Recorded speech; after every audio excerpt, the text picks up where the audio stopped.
আসসালামু আলাইকুম এভরিওয়ান। আজকে কথা বলবো কৃমিনাশক নিয়ে।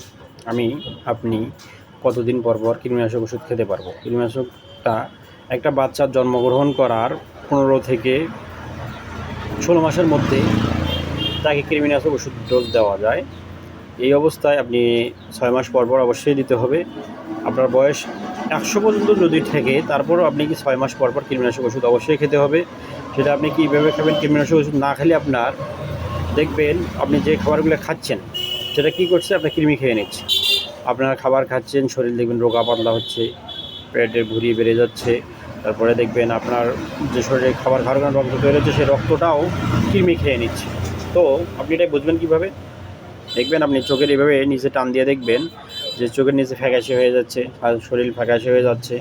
তো কী করতে হবে আপনাকে? অবশ্যই প্রতি 6 মাস পর পর কৃমিনাশক ওষুধ খেতে হবে। কী ধরনের ওষুধ খাওয়া যায়? এটা হতে পারে মেবেন্ডাজল আর অ্যালবেন্ডাজল, দুইটাই ওষুধ বাংলাদেশে পাওয়া যায় বাজারে। আপনি অবশ্যই 6 মাস পর পর খাবেন।